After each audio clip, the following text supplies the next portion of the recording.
All right, this is video 2 of describing the Gospel of Thomas, translated by Thomas O. Lambden. Previous video, we went from, based on what's on the screen, 1 through 16. So I'll be starting at 17. Oh, wow. 114 of them. So I'll be starting at 17 and finishing whenever I finish, wherever I finish. I got no plans, no specific cut point. But first, I want to explain the first video. That was my first video I've made in a while like that. Especially one where, well, to explain what I did wrong, I over-explained.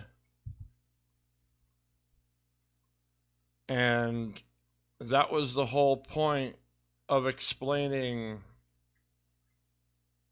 those lens videos. Like, where am I what am I even talking about? That was the point. Those videos were the point of explaining. So I didn't have to keep explaining every time I mention life, even. Like, I have to explain details of life every time I say it, or if I say in the endless now, the current moment of now, it gets annoying and it's interruptive and disrupting on both sides. I have to keep explaining things because what's being shared is the point. That's the important thing. So I'm stuck in between. Excuse me.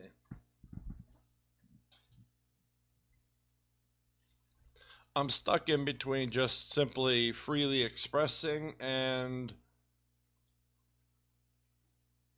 with an intended audience, like just somebody listening with the intent of understanding, instead of just completely dropping that and just talking as if nobody's listening and just simply talking into a microphone as if I'm recording for my own sake, if you understand.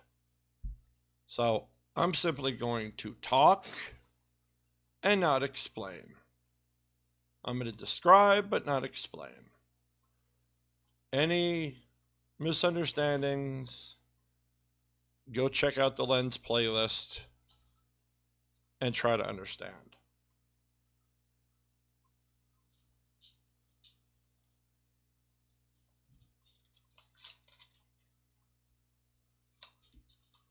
All right, let's get started.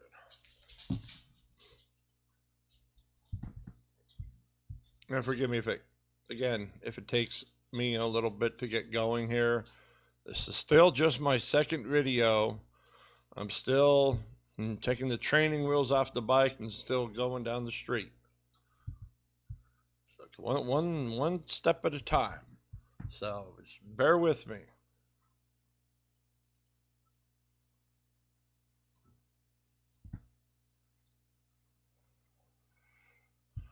All right, 17.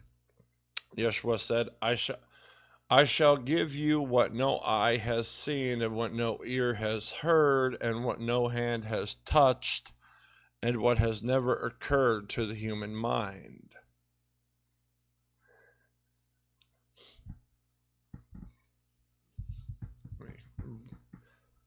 Read and contemplate that myself within for a moment.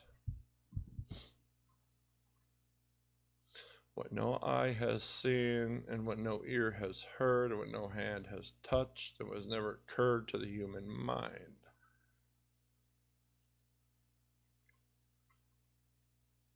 Yeah, the essence of life itself.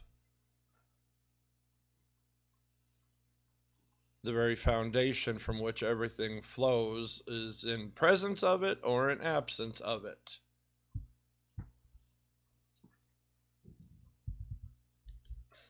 itchy nose. Because the very core essence of self that is entangled to everything that animates and lets everything be, you cannot see that with your eye, you don't hear it, and you can't touch it. It is the intangible essence of what you're specifying. You know, if it's a person, it is the essence, the very core essence of the person. If you keep going deeper, it is entangled and part of the very essence and flow of that which is life. The very thing, that which matters most, above, beyond, above, below, and beyond all things, including all things, you know, first, last, master, servant. And yeah, that's what he gave. That's, like he said, he fulfilled the covenant and shared the Holy Spirit, to put it in biblical terms. I believe that is correct. I'm not going to sit here and analyze every little thing I say. But yeah, that's what he shared, the very essence of life itself. That is everywhere within us and everywhere else.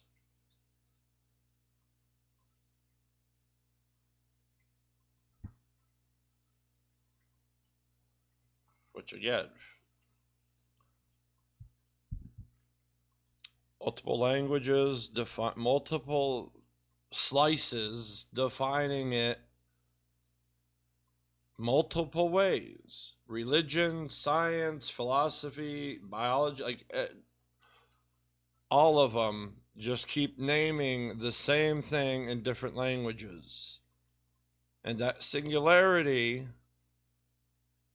that is that which matters most, is the very essence of life itself. In religion, they call it spirit or soul. Same thing, same essence, it's all pointing at the same thing. The very essence of life itself. And that is what Yeshua shared and gave with everybody by fulfilling that covenant.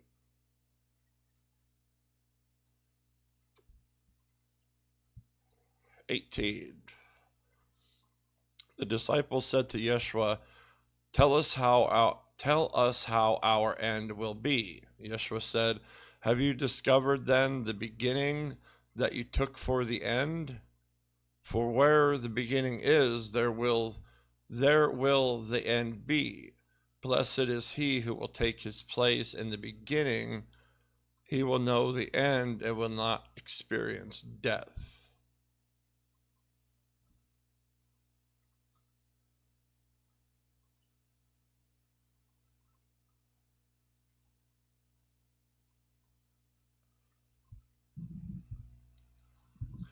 Now, he could be, there's one way to take it. He could be describing himself.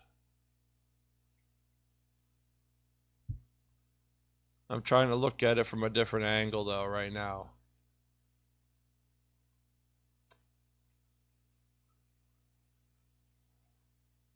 Because the disciples asked.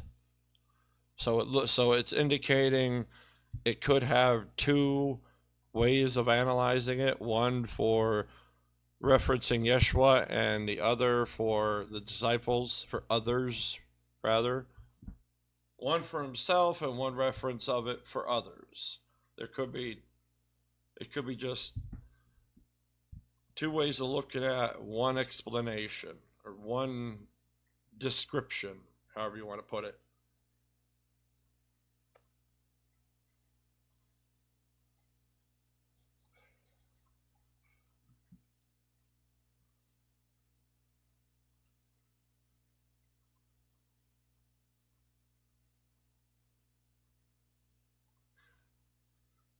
That's a hard one.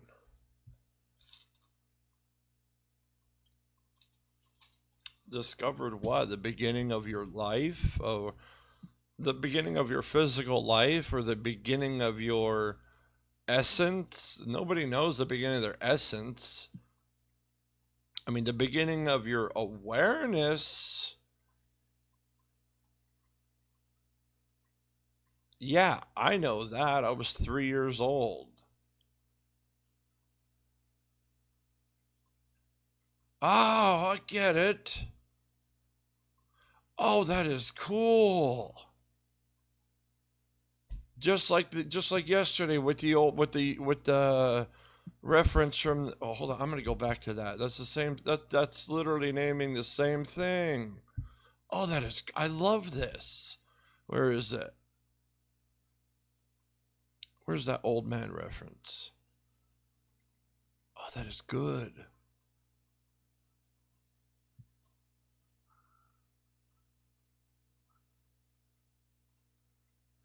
I'm more excited than really paying attention to what I'm looking at. That was good. I like that.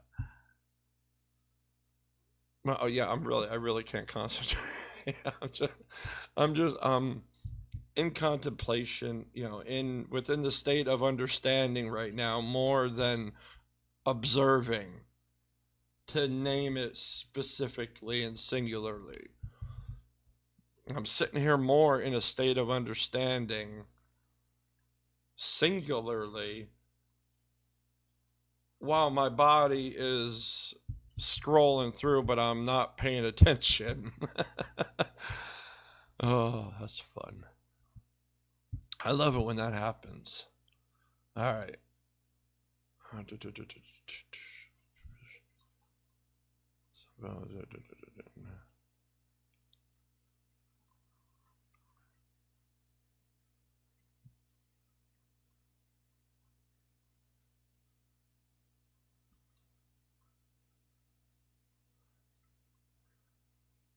Where wait, what? Yeah, the man old in days. See, that's what I was literally looking for. I was looking for the phrase "the old man," so that's why my eyes didn't catch that when I first came over. For Yeshua, Thomas, and this, if you're saying vision, I don't know if it's verse 4, or I don't know how this is later. This is literally 1 through 114, and that's it. It said, 4, it said, Yeshua said, the man old in days, the old man, will not hesitate to ask a small child 7 days old about the place of life, and he will live. For many who are first will become last, and they will become one and the same. That is why I did not. That's why I'm leaving the first video alone, because of the things that were stated on that stuff. It's like, that is worth leaving alone. That's why I'm not editing the previous video. I'm just leaving it as it is, raw.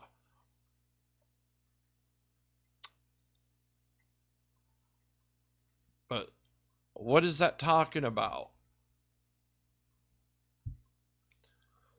Have you discovered then the beginning that you look?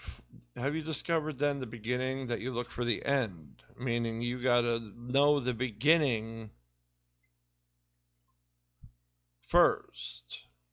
For where the beginning is, there will be there will the end be.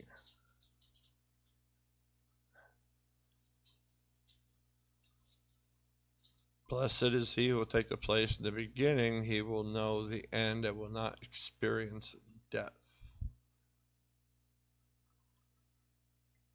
Oh, that is good. Discover the beginning of your life. And when I look at my own beginning, the emergence of awareness, like literally awareness itself emerging, like suddenly you're aware of existing, period. I was 3 years old, through stupid ice cream cone, chocolate ice cream cone on the neighbor's porch. And she went absolutely ballistic. That is my first, I wouldn't, you call it a memory, but it hasn't changed my entire life. And we're talking about something that happened in 1984.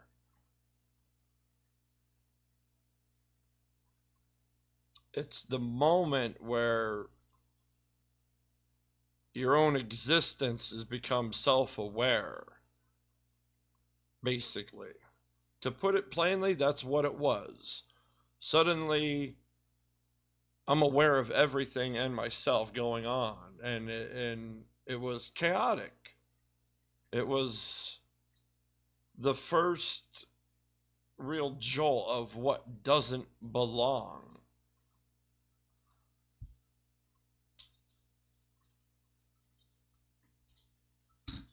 As in, what doesn't belong to the very flow of life itself.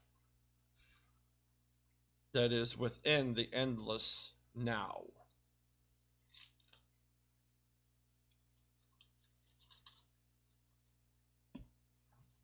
So now to compare it to verse 4, what's in the beginning, once you realize your beginning, what is there that is similar to the end?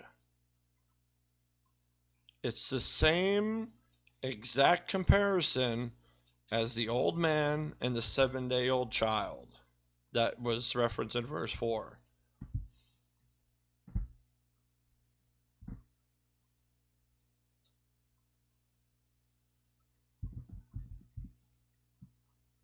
Trying to bring it up again, exactly what I said yesterday.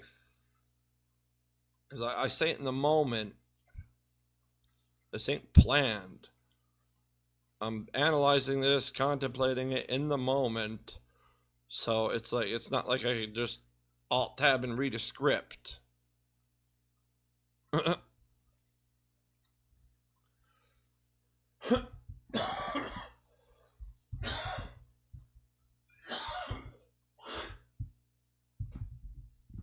Excuse me. I don't have a mute microphone button set up right yet, and that was rather abrupt. I didn't have time to consider the sound.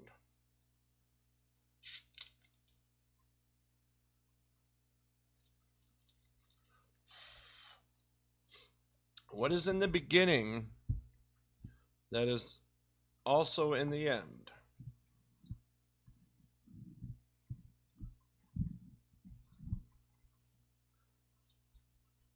How do I put it? I don't know how I put it yesterday. I'm trying to think of how. I'm not thinking of how I put it yesterday. I'm thinking now how to put it in right now. Not repeat what I said yesterday, but describe it again, but in the moment right now, without analyzing anything I've said before, trying to remember it, leaving yesterday completely to yesterday. Not with the intention of seeing if I say it the same way, but just, yeah. But it's just almost like another point of analogy, since it's a different verse, even though it's naming the same thing. It's like analyzing it all over again from a different starting point. You know, verse 4 verses 4 versus verse 18. I know the answer is the same, but this language might not be, or just, it's hard to describe. I'm only explaining because I'm thinking. I'm sitting here in contemplation. And now I'm explaining too much, which is what I don't want to do, which is interrupting me. Okay, enough of that.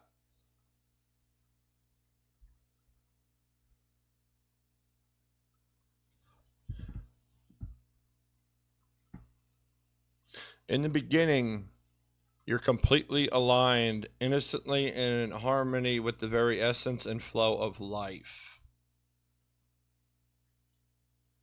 You go through living, basically, if you're aware enough, you get through old age, you start to learn those things in the beginning that were just childish nonsense was actually in it, which people call children innocent, which they have no idea how deep that really goes. That really goes down to the very foundation of children.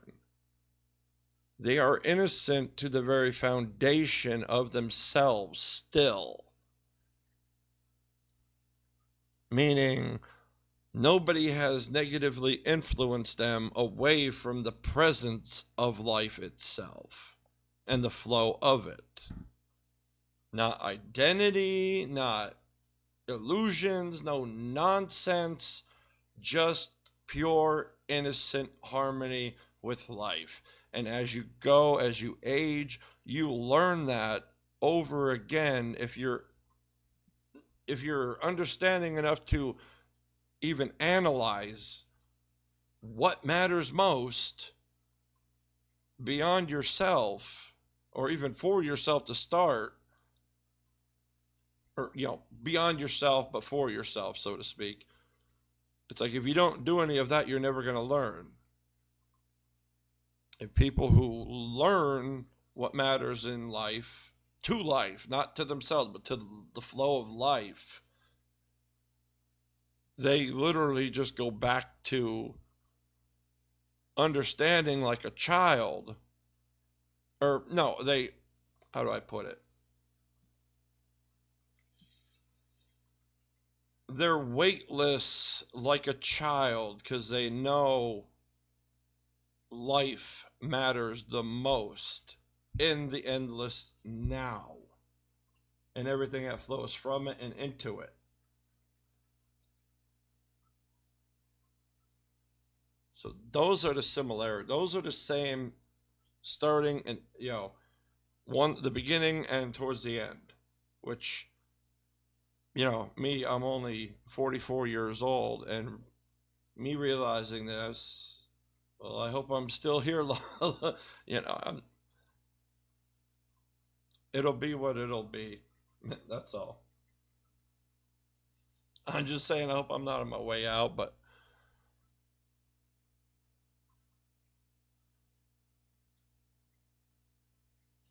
it'll be what it'll be when it'll be. I ain't bothered by it. But that's what that's pointing to again. Same thing as 4.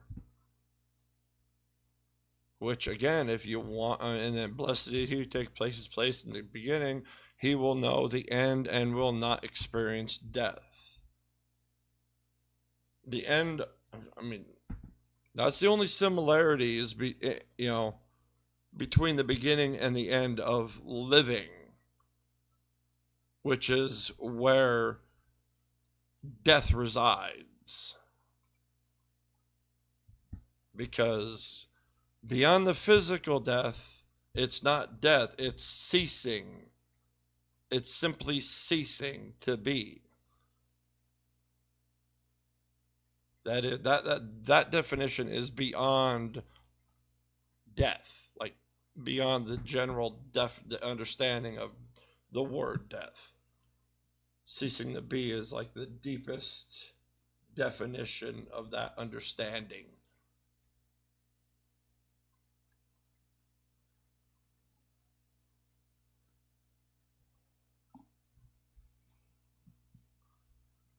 So he will know the end and will not experience death. So again, like that could be self-referenced. No, because he did. Nope. Well, physical. See, that's another difference. I'll just name this real quick and move on. People question whether what is within is real or not. I have known since 3 years old, it is the opposite. I'm not entirely realizing it yet back then. I don't live from the outside in, I live from the inside out. To say it plainly, that's how I've lived. So it's like, well, then, will not experience death. Well, I mean, well, yeah, spiritual death. Your essence will continue in the flow of that which is life itself. Which what comes next after, physicality? I myself, I don't know. But guess what? I'm not worried about it. Because that's only from one thing to another.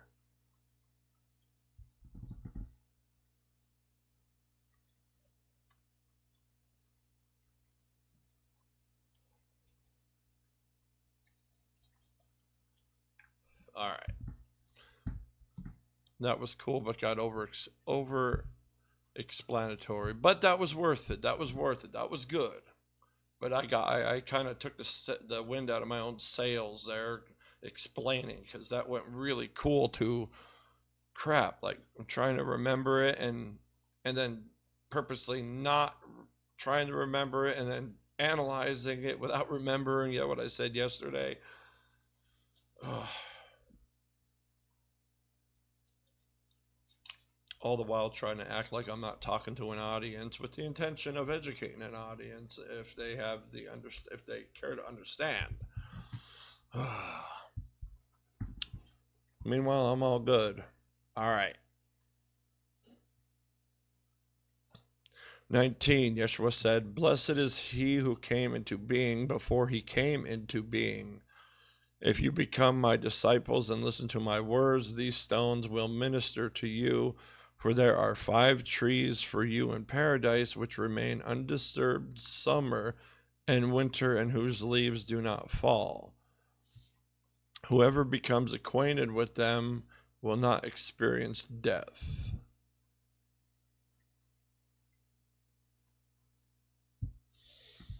All right.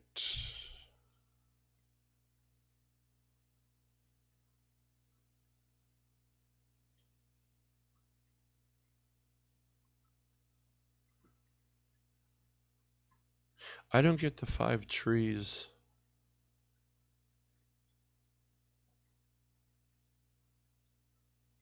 Blessed is he who came into being before he came. That's a self-reference. I could leave that alone. Because he's the only one who was before he physically was. You get it? Like, Yeshua was existing before he was physically existing. And as far as I understand human history, there's no other person who's ever who has ever been verifiable enough to even make that claim.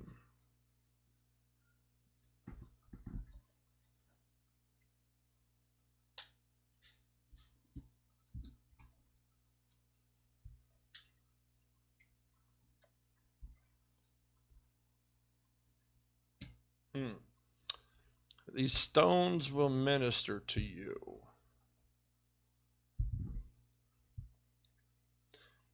I see that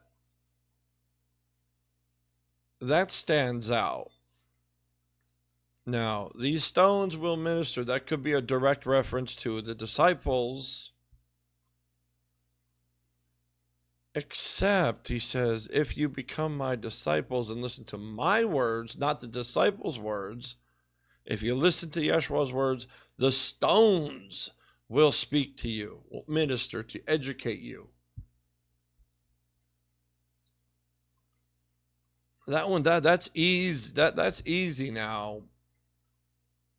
Now, if I stop there, if I don't read further than that, if I answer on that, it's easy within understanding. Now, explaining it in vocal language, spoken language, that's a whole different ballgame.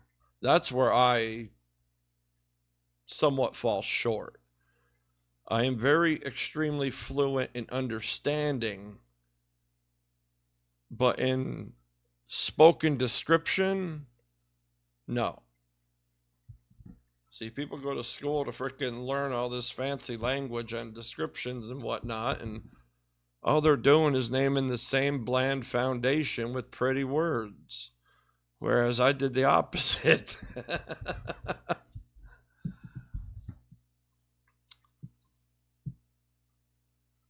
The stones, and this is what I mean, you could put any fancy word you want on it, but if you don't understand depth, you're only stacking fanciness on top of surface, superficial nonsense. Not nonsense, but fragmented understanding with more ignorance. That's all.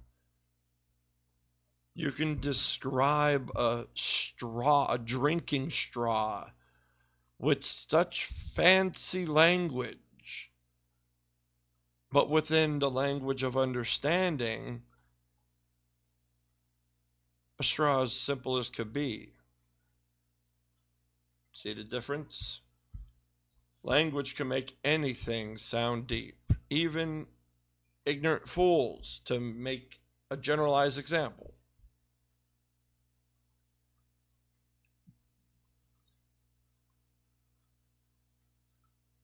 And there's Pickles, the red-eared slider, baby turtle, sunbathing with its legs out like, I'm on top of the world.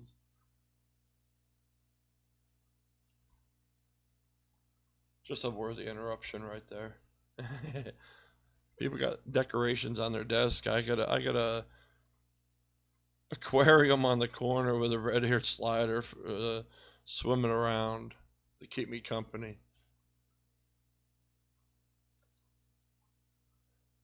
But what do actual stones deeply represent? A singular state of harmony and perfection with itself, with reality, with existence, with life. People think, oh, it's just a stone. It's just a rock. It's just a pebble.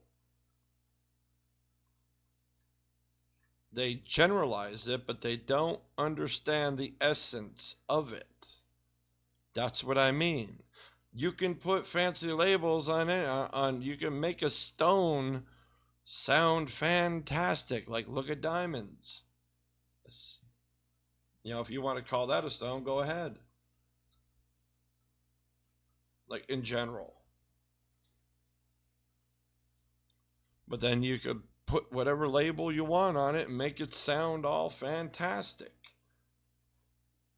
But in understanding, it is,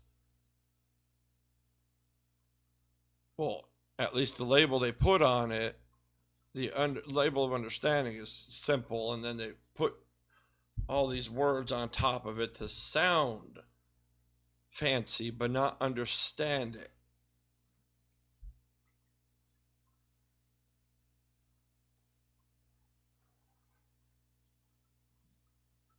A stone is not influencing anything. It is not taking anything in. It is not giving anything out. It is simply harmonizing with existence exactly as it is in the now. Without outside influence, a stone, and here is the deepest understanding of it, a stone by its absolute singular self is complete in itself. Therefore, it is in complete harmony with existence, with life and the flow of it, and the now. See how you can call a stone anything you want in language, but when it comes to understanding, it's like,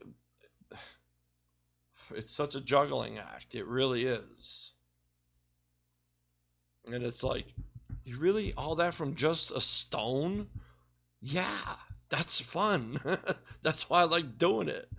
It makes a stone, a simple stone on the road or on the wherever, it makes its presence valuable, even if it's just a stone.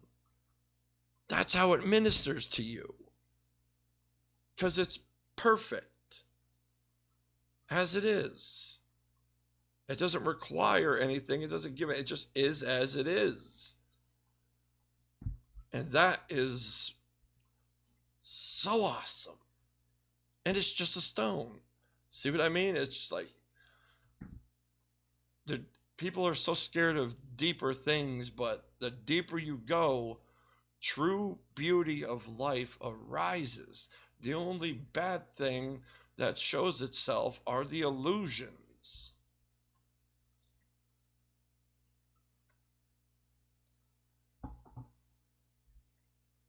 Which, yeah, if you look at it that way, that big fat diamond on your finger,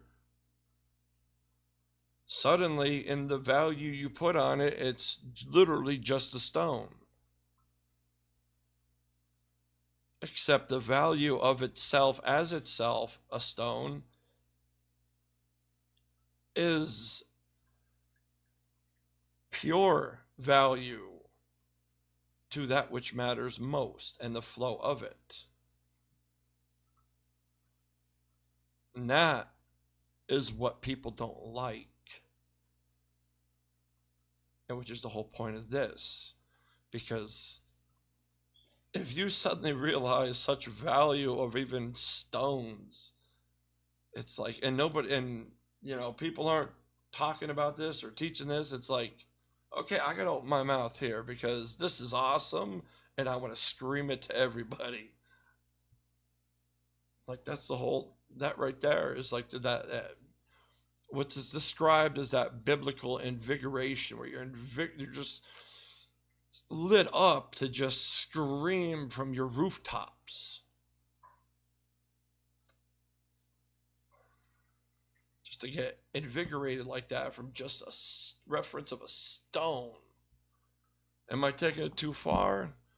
I don't care. It's awesome. There's nothing bad to it. I'm not illusionizing a stone. I'm being literal examples, definitions, structure, analysis, understanding.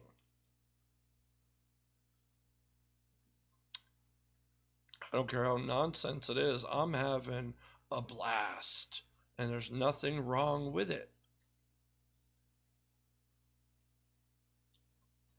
That's why I'm saying deeper understandings of things isn't, I mean, well, it's scary if you got a lot of skeletons in your closet to dig through, but once you dig through them, oh boy. Now, 5 trees for you in paradise. I have no idea what that means. 5 what?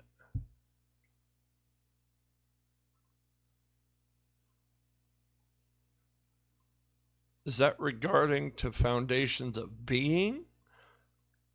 I don't know, because I'm sure if I named all I freaking knew,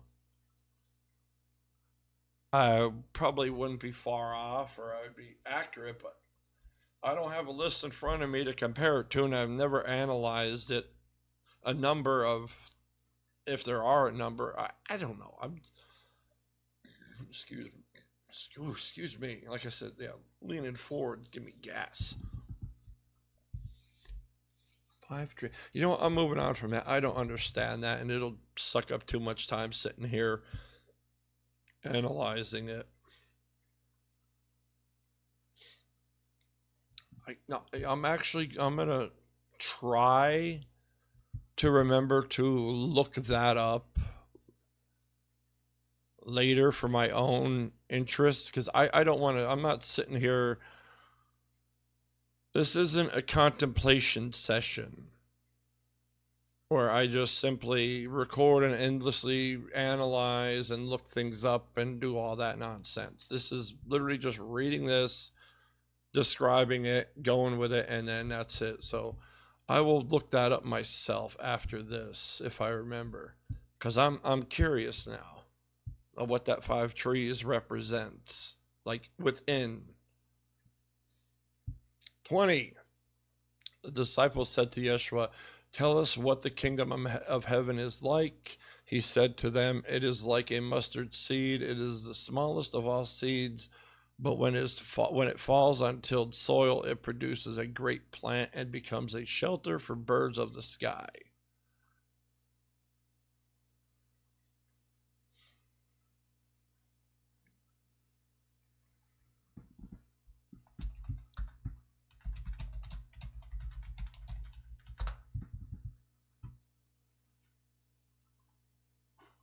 Cabbage. I love cabbage.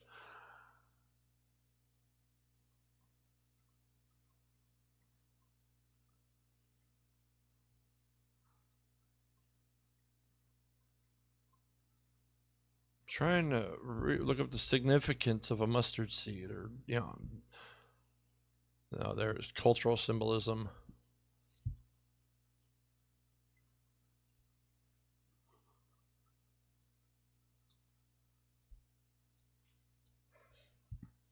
That doesn't. I don't want I want actual symbolism, not cultural symbolism.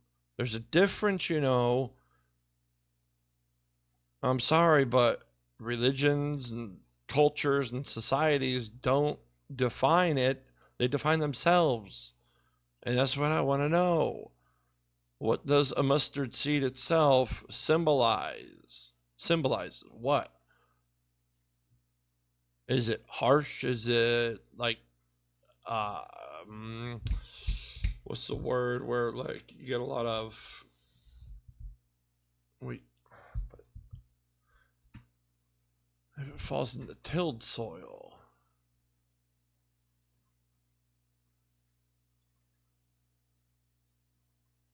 so that wouldn't be much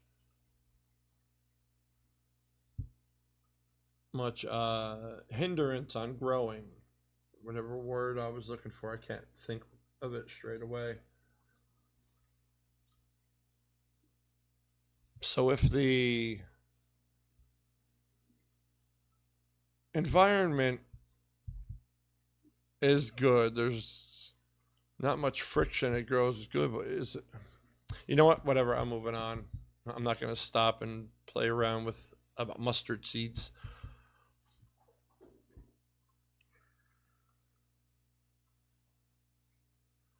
Mary said to Yeshua, "Whom are your disciples like?" This is 21. He said, "They are like children who have settled in a field which is not theirs. When the owner of the field come, they will say, let us have back our field. They will undress in their presence in order to let them have back their field and to give it back to them. Therefore I say, if the owner of a house knows that the thief is coming, he will begin his vigil before he comes and will not let him dig through into his house of his domain to carry away his goods. You then, be on your guard against the world, arm yourselves with great strength, lest the robbers find a way to come to you. For the difficulty which you expect will surely materialize. Let there be among you a man of understanding. When the grain ripened, he came quickly with his sickle in his hand and reaped it. Whoever has ears to hear, let him hear."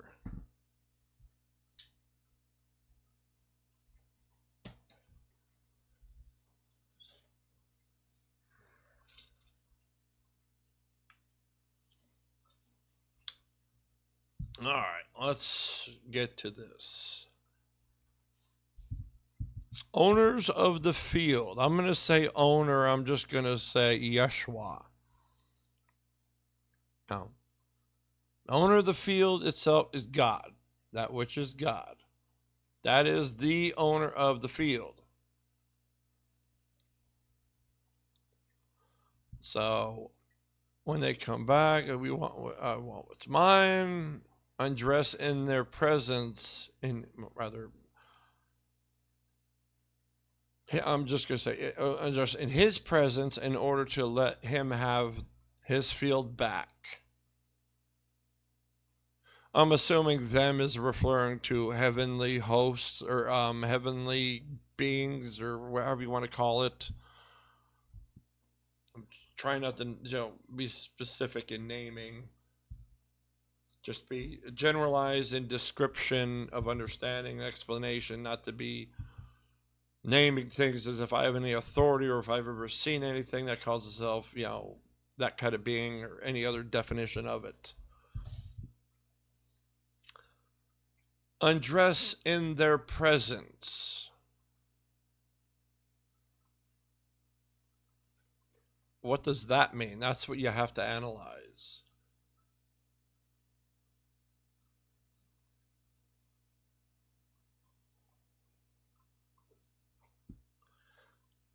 Rid your shame, the weight of falseness, the weight of absence, and that which is not of life itself, and the flow of it. That is undressing, where you are nothing left but your pure presence. Singular, period. Just your presence. Not your skeletons in the closet hanging on your back. That's what undressing means.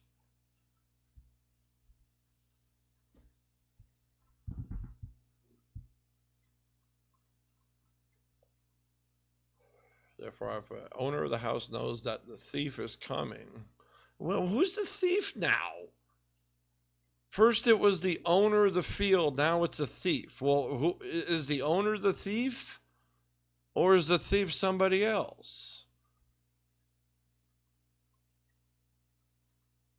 Oh, that was a field. Now it's a house. I'm sorry. I was too far into analyzing.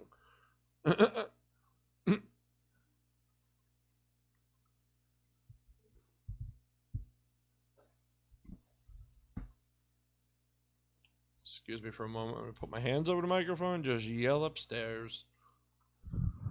Chill out!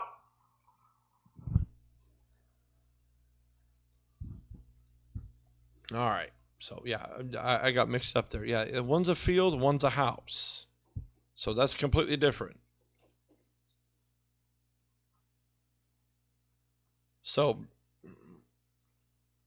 but that doesn't make any sense. I mean, that's put incorrectly because you can't really call. I mean, to put it to say it flat out. Okay, if that which is God is coming to take you the heck away, that is not a thief. If being taken away is better, that's not stealing, that's getting an upgrade. So that's a bad wording. It might be taking you away in secret. It's not really a thief because you're not doing wrong. It's doing what is absolutely right. So therefore, a thief is incorrectly put there because thief is more of a negative or an absent of life phrase, word, however you want to put it, definition, explanation, expression, etc.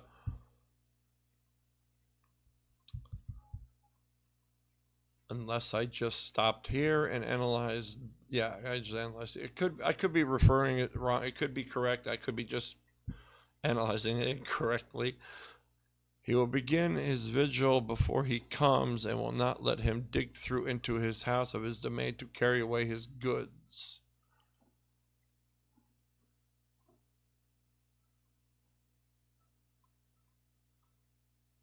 All right, so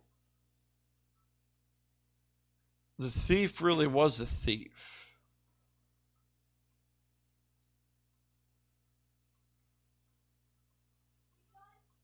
Because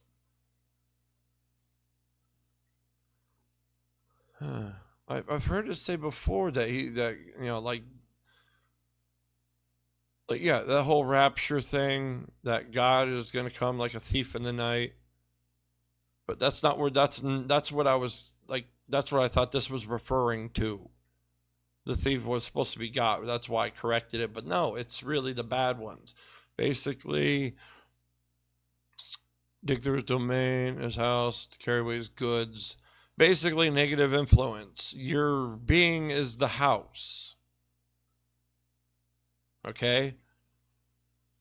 Your being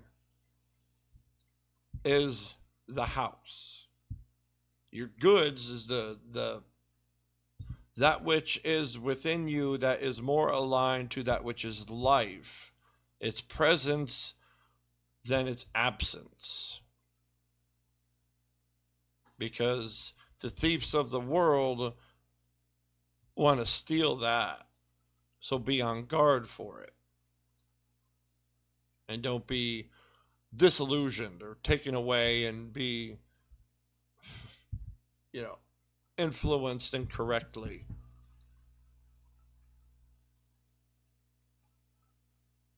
Arm yourselves great strength, let's finally come to you. Yes. And yet, there is no defense needed all the way at the foundation, because it's simply, no, I'm not even going to get into that. For the difficulty which you expect will surely materialize. Yeah.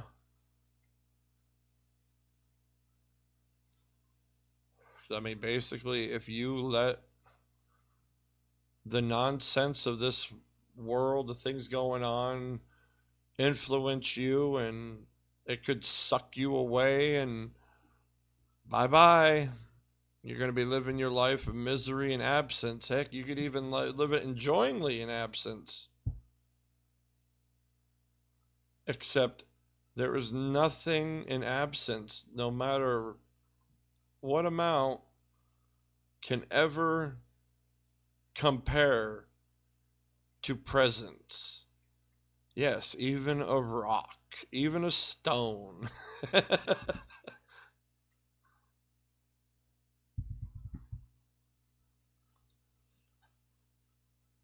Let there be among you a man of understanding. And that's exactly what I'm not saying that that's naming me or nothing. I'm just saying that that's exactly what I'm talking about. Understanding. Like, that's all it is all about, is understanding. What else is there? Like, I know there's different ways of being, but that's the foundation. That's the next step above awareness. Awareness and understanding. Because how can you see anything without understanding it? How can you even exist without understanding anything? It's like I can't even process a robot having zero understanding. Well, yeah, I got programming. That's understanding. It's understanding within a set programming.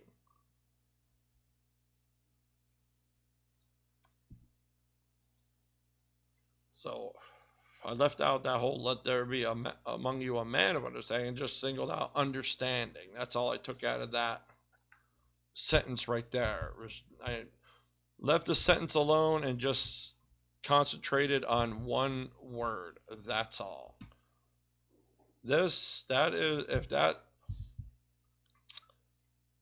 If that claim is from divine, then only divine can name that.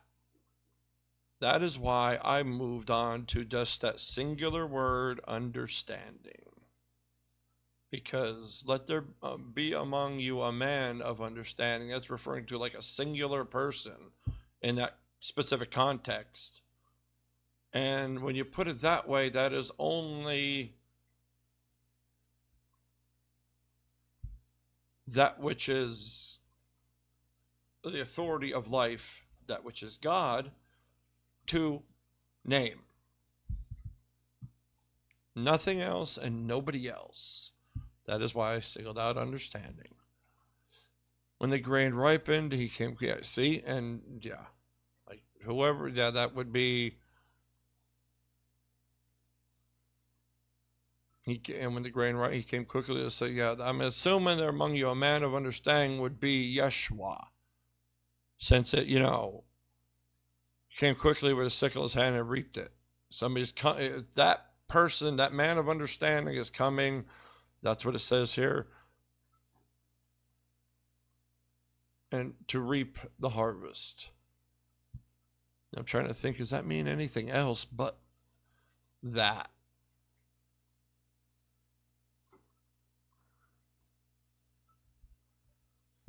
Give me a second.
So I had to check on my boys and use the bathroom. All right, you know what? I'm moving on. I'm not going to sit here and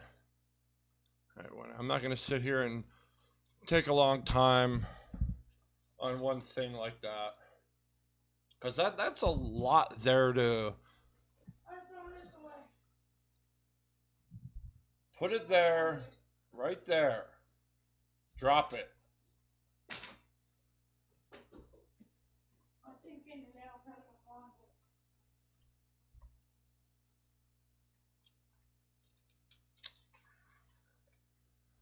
I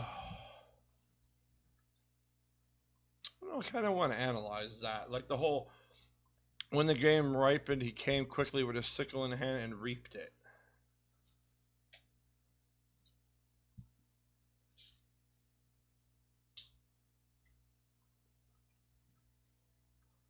I'm trying to think what that could mean. What that could mean deeper. Like not in the physical reference. Like within a reference. Like everything that's going on within us.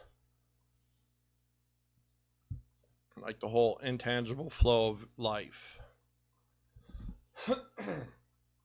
I don't know. That's another one I'm going to have to take my own time to sit here and contemplate on. That's fun to me. That's all. I have fun doing this. I don't know how it sounds to other people, but I have fun.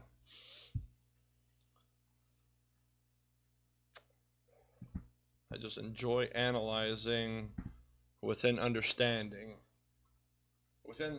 I like analyzing simply for understanding itself, and while in a primary state of singularly understanding.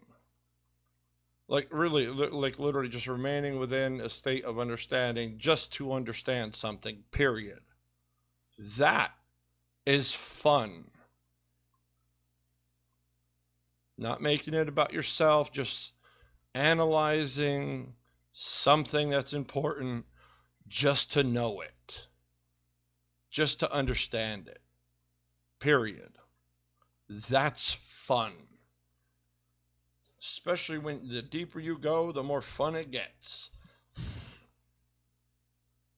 Because then you can see, okay, well, that's an absence of life. I don't want, I understand that. I've had enough of that. Let's go with this. Let's go with presence. And then you get lit up like a Christmas tree. It really is that easy. But again, you have to be anchored right in the now, not endlessly looking at the past or the future. You have to be completely present in the absolute endless moment of now. Otherwise, you're fragmenting yourself into a past that's mere information and a future that if you just gaze at it, it never will be. The influence of the now materializes forward into the future and then it returns right back.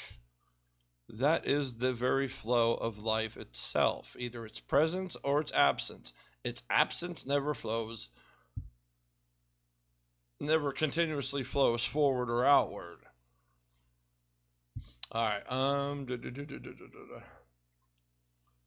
22. Yeshua saw infants being suckled. He said to his disciples, "These infants being suckled are like those who enter the kingdom."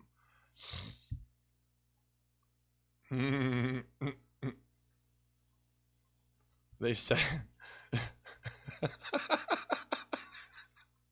don't mind me. It's just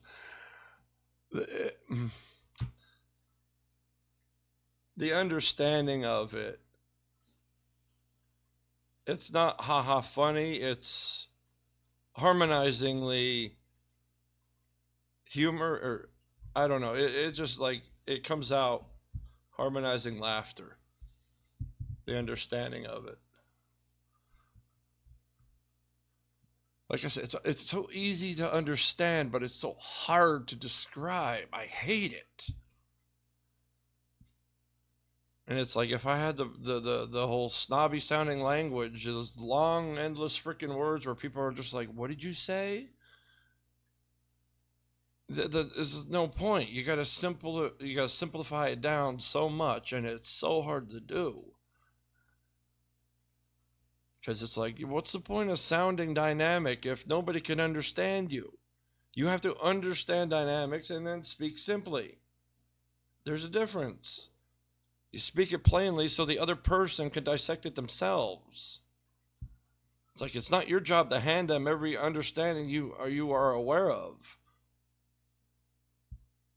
You show the blueprints of something, you say, "Here, build it yourself with an understanding." That's all.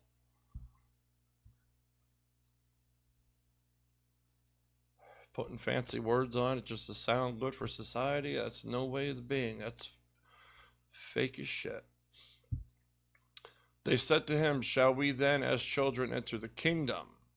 Yeshua said to them, "When you make the two one, and when you make the inside like the outside, and the outside like the inside, and the above like the below, and when you make the male and the female one and the same, so that the male not be male nor the female, and when you fashion eyes in the place of an eye, and a hand in place of a hand, and a foot in place of a foot, and a likeness in place of a likeness, then you will enter the kingdom."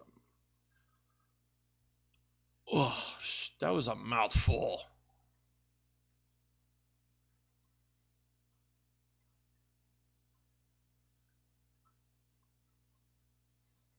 Like it could have stopped at right there.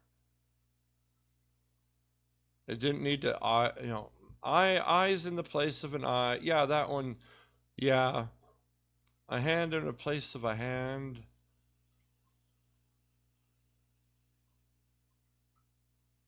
It went from duality to singularity too much.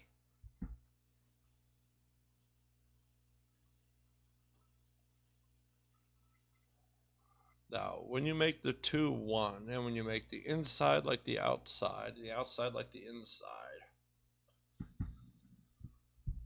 see, that is honestly, in this environment we live in, I don't know if anybody can make the outside like the inside if they live from the inside out.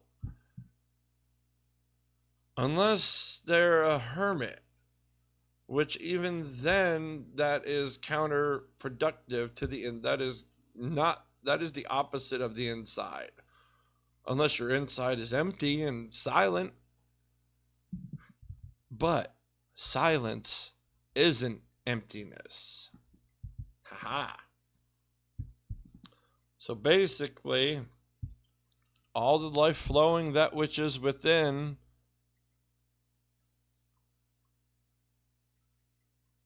you can't, you can't be in solitude like that.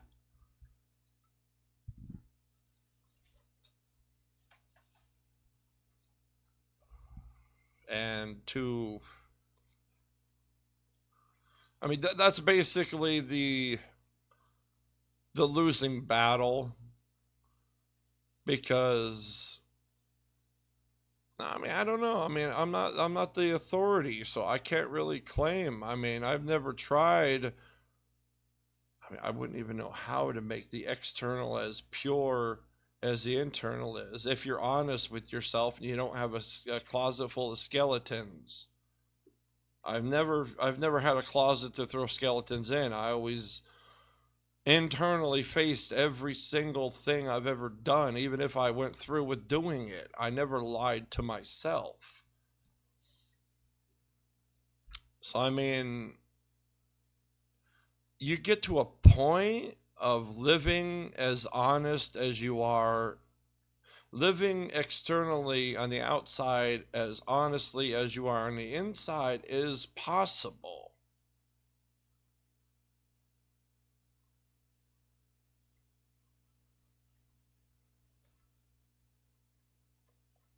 And that is perfectly doable, just simply living honestly. Beyond that is where it's like, I don't know. Because it's like there's so much crap going on. It's like being bombarded with nonsense and negativity endlessly and absence of life. And it's like, stop, man. There's more presents over here. Stop throwing poo. It's like you're throwing the wrong thing. You're throwing poo when I got, something. The others, when they're throwing absence around like it's presence and ignoring the presence. If all you look at is the absence of life and the negativity, that's all you're going to see.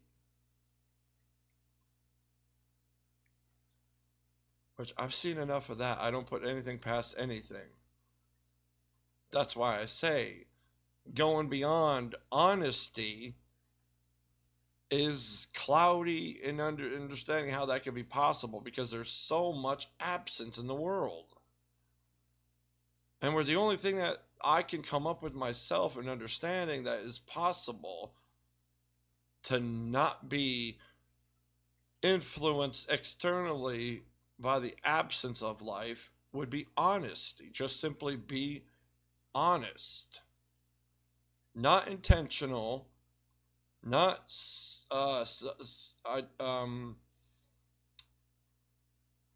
not self-identity based, not projection based, no, just simply being in the singular state of honesty, to the point where it becomes naturally subconscious, working through the external, the physical, or rather the outside, like that says.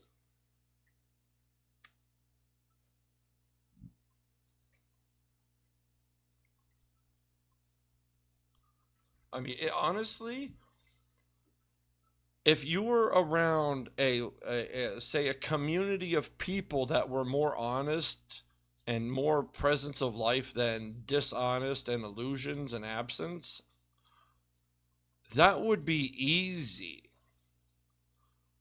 But for one person to do it when the majority around them is more absent and more negative, it is, and more lying, and when honesty gets you screamed at or gets you aggressively yelled at because they're defending their lie or their illusions, it's extremely hard.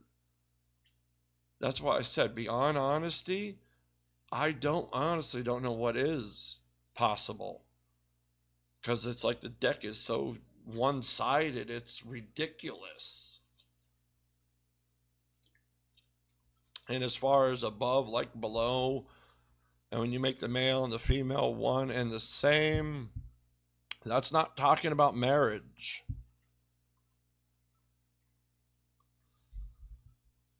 The essence, the very core essence of your existence, of your being, is intangible. It simply is. Again, intangible.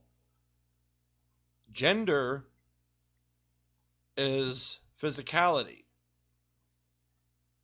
Your essence simply is that it is. That's what that's referring to.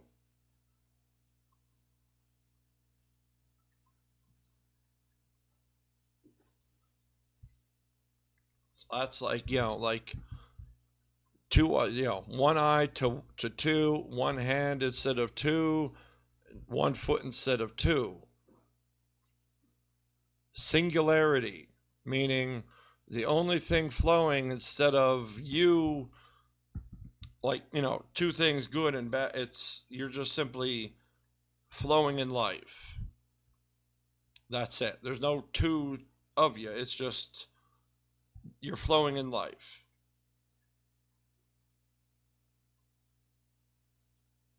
It's just like, floating in a stream of water, and you're just floating on down you go. Almost like you're one with the water.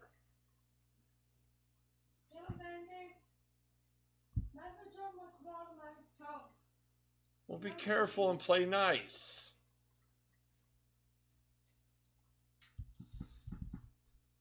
Ooh, don't scare them. Oh, that's just a little boo-boo. What, you want a Band-Aid? Yeah. Cool. Imagine also got boo-boo from the wood. I told you to play, not mess around. Means I turned to touch the carpet on my closet. And I asked you not to be doing stuff like that because it's got to be relatively quiet for what I'm doing here, and I'm still recording too. Oh well, just a little interruption. Life happens. I hate the ghost. Huh? Don't stick your finger. Let her chill. She's just sunbathing, man. Come on, get your foot up here. Move your toe away so I can put your Band-Aid on. Get your finger out of the way. Oh, come on, you're good.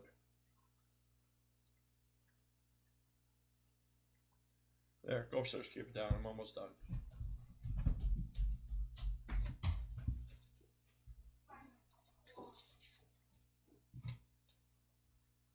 I'm leaving that in too.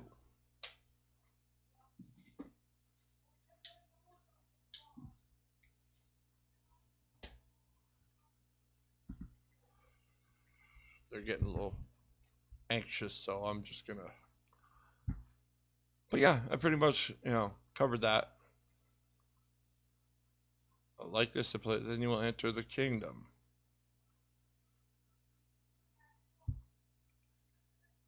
Because it's basically saying you align with that which matters most beyond yourself. Completely. And that's what that's referring to. As far as what comes of that, that is not mine to dictate, like I said, you will enter the kingdom. I'm not God. I cannot say that. I'm still here, so I don't know.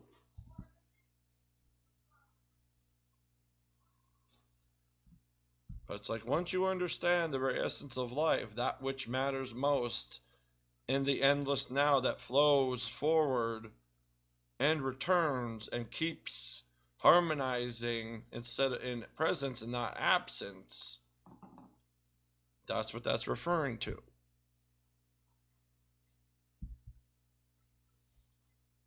I'm talking about all this, that which is within. Now I'm not making physical references here.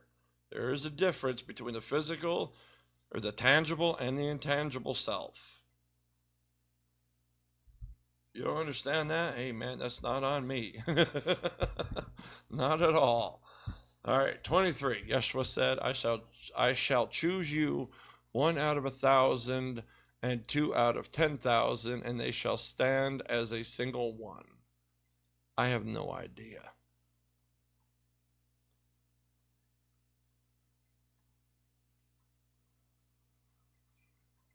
Don't know. Choose what? Like people to be aware of understanding of life? I don't know. I'm moving on. That's too short and vague.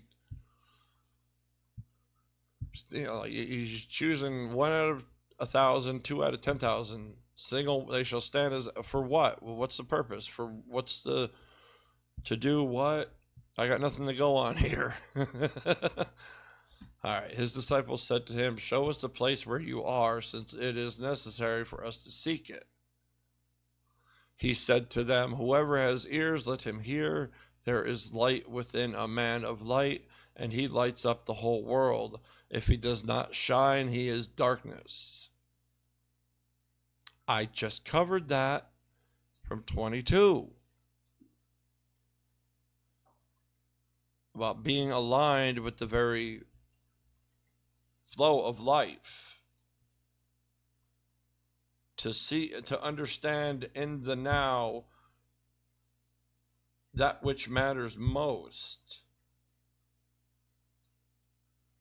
and how it moves forward and returns.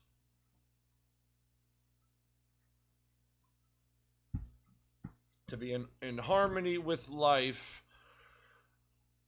and to understand what nourishes life, which is the same thing that nourishes everything flowing from life to life, etc., or that which is away from that. To name it simply, it's so more dynamic to explain. When again, understanding without spoken language is so easier.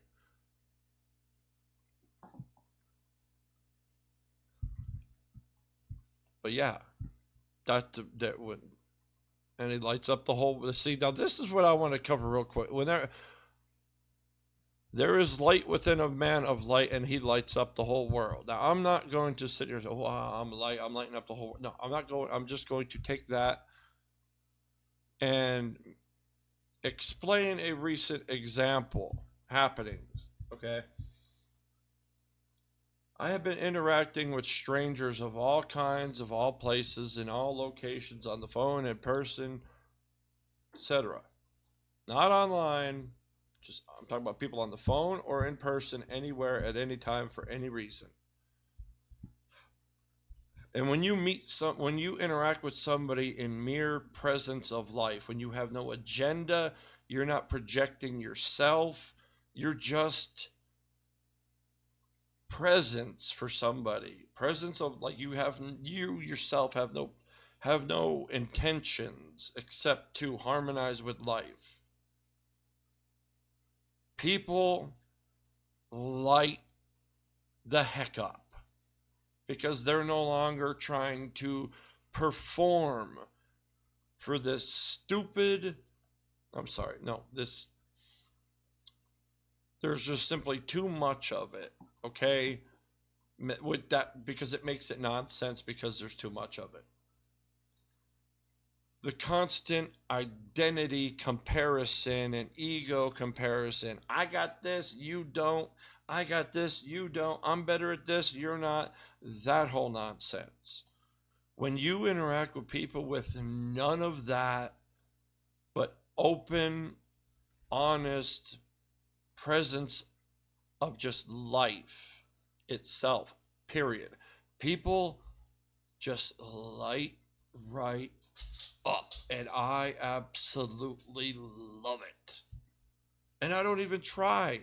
I'm just like dancing around inside, like just, I got no intention. I'm just interacting with people, and there's no performance, there's no comparisons, there's just the presence of life, no baggage, no weight to the interaction. And that is the dance of life, the flow of life. That is just in the moment, two people interacting with nothing on their back.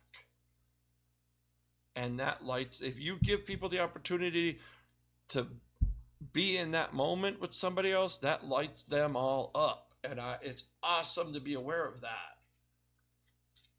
I started out this past year, not just 2020, this since January of last year, just watching that unfold. And it's awesome, because people, their faces light up, their mood lights up, they get elevated, their weight comes off, their skeletons in their closet that weigh the people down. It just melts away in the moment, and they are just light as a feather. And if you come into an interaction that way, you're along the ride too, and it is fun. It's awesome. We're just interacting with strangers lightly. It's like if everybody did that, it would be literally unimaginable.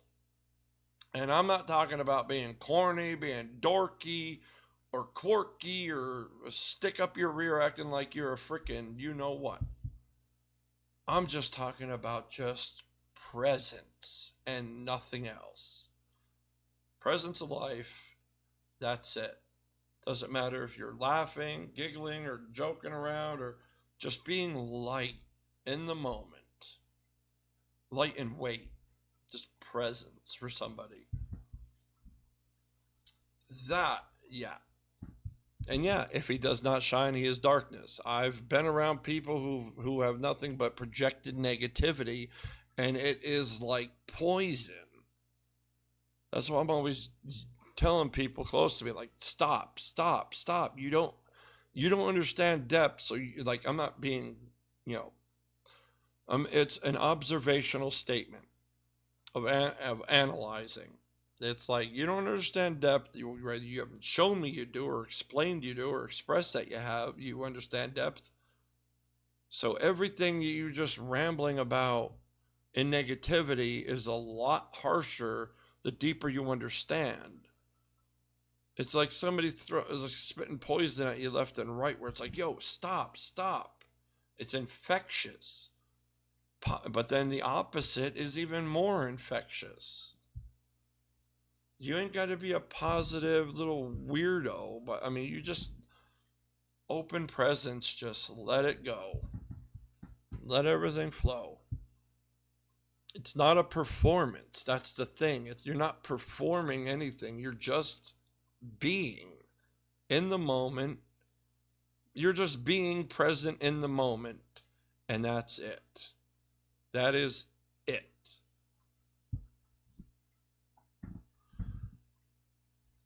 All right, 25. Yeshua said, love your brother like your soul, guard him like the pupil of your eye.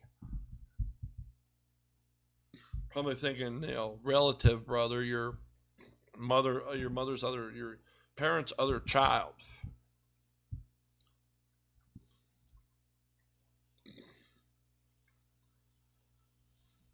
You just love the people. Love other people like your soul. Guard them like the people of your eye. Because again,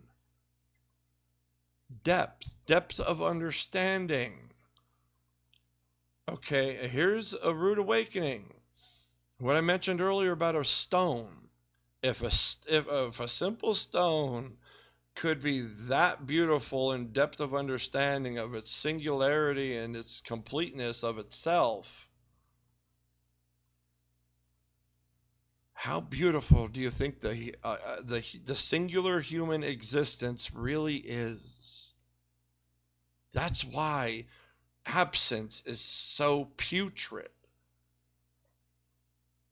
Because like you can see how beautiful every being is, every human life.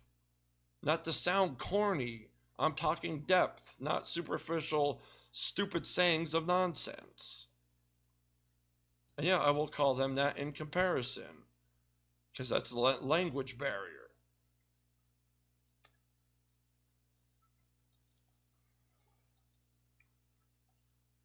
It's like once you understand that, it's like you value life itself,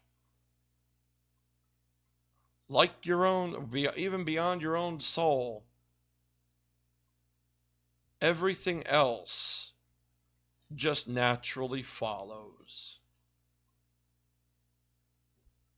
I just can't find something on foot.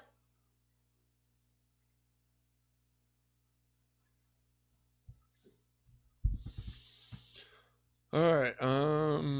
Let's see if I go to 37 and then be done for the day. I could do this all day, every day on anything at all. This is basically what I do in my own time. I just deeply analyze and dissect and for understanding. And doesn't matter if it's biblical or religious or religion or scientific or reality or existence, anything. I simply enjoy it. Just simply for the sake of simply understanding in the singular sense. Because once you understand something singularly, everything flows from that center. That is why depth is better than superficiality. You can pile as much nonsense out as you want on the surface, but once you keep digging, it's like everything above that core is secondary. It's already known.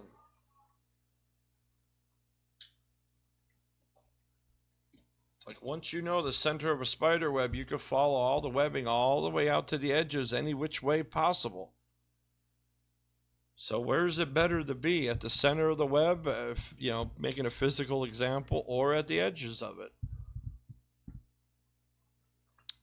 It's like you got more to, a spider has more to crawl on, to use just a physical analogy. A spider has more areas to crawl around from the center than it does around just staying on the edges and not going deeper into this towards the center. All right. Yeshua said, "You see the mote in your brother's eye, but you do not see the beam in your own eye. When you cast the beam out of your own eye, then you will see clearly to cast the mote from your brother's eye."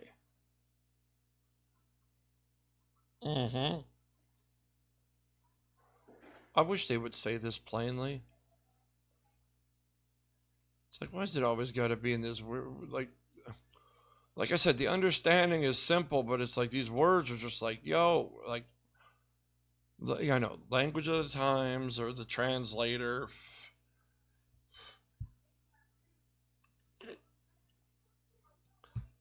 When you see the mote in your brother's eyes, and you cast the beam out of your own eye. Beam and motes. Well, what is that?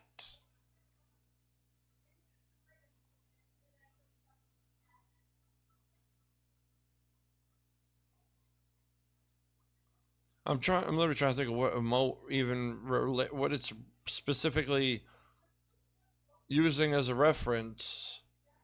to understand what its meaning is, what it's describing. It's like I can't understand, the mote in the brother's eyes unless I know what a mote is.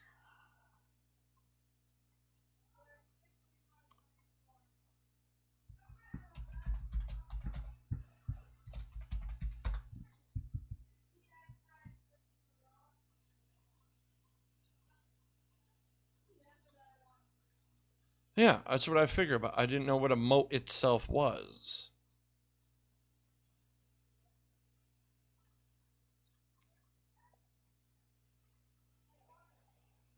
So one has a splinter in his eye, and then the beam is a whole freaking log. Like one's a little sin and one's like a whole lot of them. So basically it is saying you are being externally judgmental and not self-analytic or reflective or self-accountable.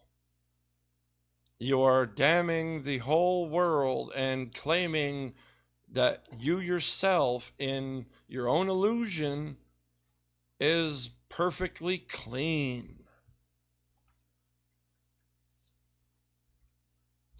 Reality check, people. Absolutely nobody is except Yeshua. Just accept that. So that's what it's saying. And then when you empty out the skeletons of your own closet, you take accountability for your own sins and cease them. It's not really about ceasing, it's about first understanding. Because if you don't understand what you're doing wrong, you cannot cease it. So if you don't know what you're sinning or what you're doing against that which is life, if you're remaining in absence and you don't know it, how are you going to cast the absence out of you and go in presence of life? You don't. Therefore, understanding has to come first. Awareness, then understanding. You need to be aware of it, and then you have to understand it. Then you could be accountable, you could reflect, analyze the works. But instead, there is no log in my eye, but I'm going to name the splinter in my brother's as if it's a skyscraper. No, that is wrong. When you cast the beam out of your own eye, then you will be clear enough to see and help remove the sin or the wrong or the absence of life in the other eye, in your brother's eye. You cannot help somebody out of what is wrong if you yourself are doing wrong, even if you are ignorant. That's it. That's the whole thing right there, 26. All right, 27. Yeshua said, if you do not fast as regards the world, you will not find the kingdom. If you do not observe the Sabbath as a Sabbath, you will not see the Father.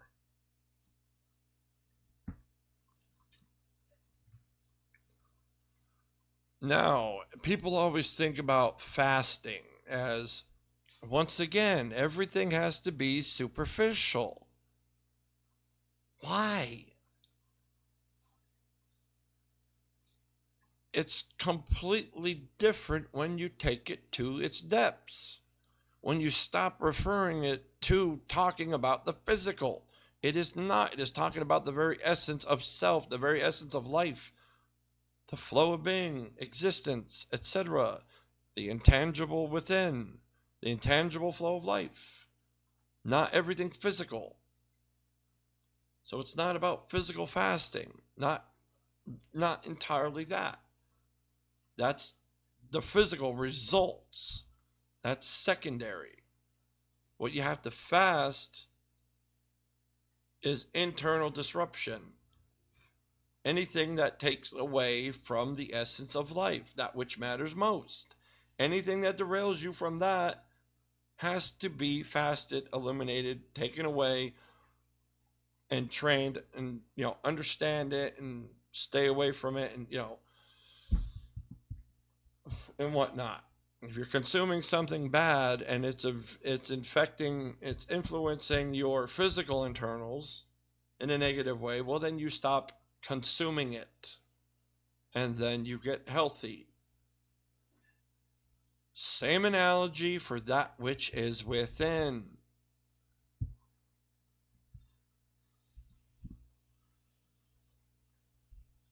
And again, the Sabbath. The Sabbath is made for man, not man for the Sabbath.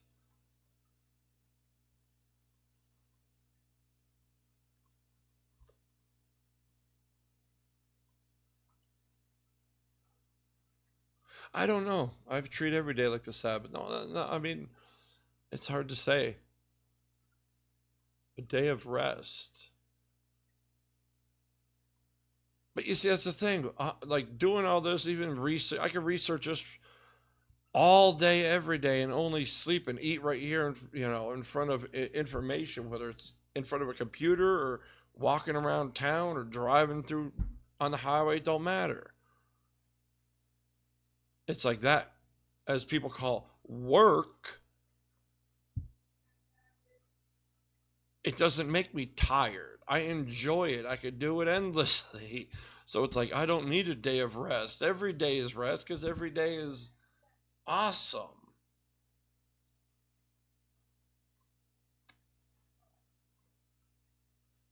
It's like, let's be crystal clear. Even the negative happenings of the flow of life aren't entirely, they are not bad until they are in the moment. So if you don't sit in the moment fearing dangerous, possible, imagination-filled futures, then there's nothing in the current moment of now to worry about to cause you to need a day of rest. Physically speaking, that's different. I'm not talking physicality. I'm talking about that which is within. Because that, if aligned, it's like the Energizer Bunny. It's been a year now, over a year now. I'm not tired of doing this, and I've been at it non-stop.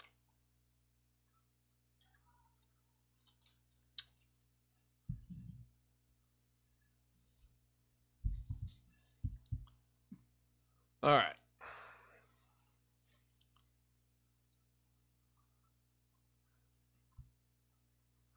Yes, 28. Yeshua said, I took my place in the midst of the world, and I appeared to them in flesh. I found all of them intoxicated. I found none of them thirsty, and my soul became afflicted for the sons of men, because they are blind in their hearts and do not have sight. For empty they came into the world, and empty too they seek to leave the world. But for the moment they are intoxicated, when they shake off their wine, they will repent.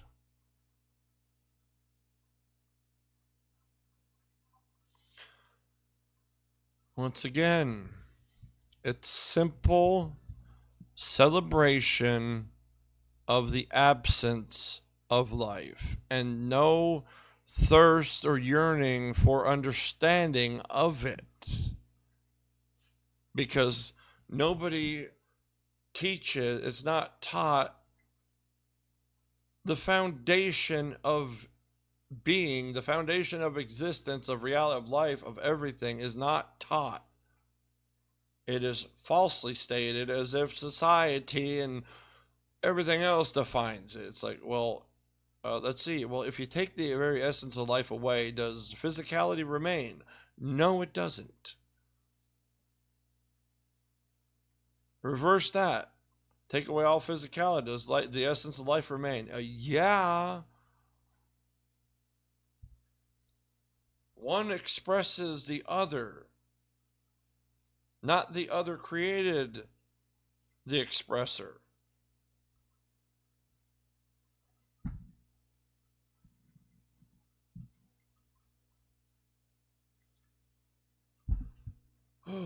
But yeah, if you come across a bunch of sinful people, rather, just in absence of life, in the moment, just doing whatever to physically please themselves while not nourishing anything that which is within, except taking it away and doing it wrong, going against it, then yeah, became afflicted. It's not a good sight to see that. And especially nowadays, you could just search one thing on the internet and you can see an endless thing of videos and pictures and references to the absence of life, even in a singular example. Or back then, I mean, it wasn't readily at your fingertips. And when they shake off their wine, they will repent, meaning shake off their nonsense, their ignorance. Realize, oh, we just did wrong. We can't do that. To name it simply, that. To repent, to understand,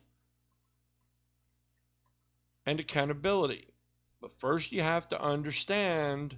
First you have to be aware of it. Then you have to understand it. Then you have to take action against it, or for it, against it, etc. That's accountability. That's repentance. It's the whole thing in one.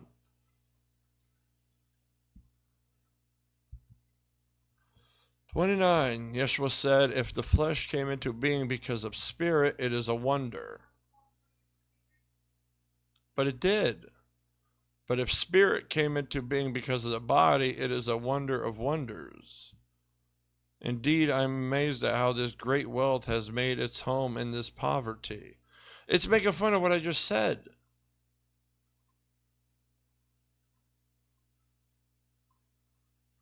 I didn't even read that far ahead, and I already answered that with 28.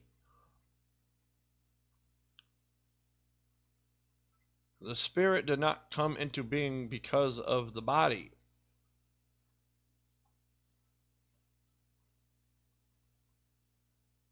Yeah, amazed at how this great wealth has made its home in this poverty.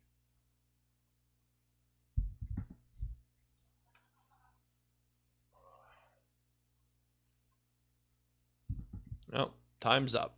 I'll have to stop it at 29. So what's the poverty? It's home in ignorance. You're ignorant of that which is life, the presence of life. The great wealth is the absence of life. Rather, you're dictating the very essence of life, the very essence of even yourself within, based on physical nonsense. The very essence of a person is based on their tangible wealth. Like, that's nonsense. But that's it for today. I will start again with 30.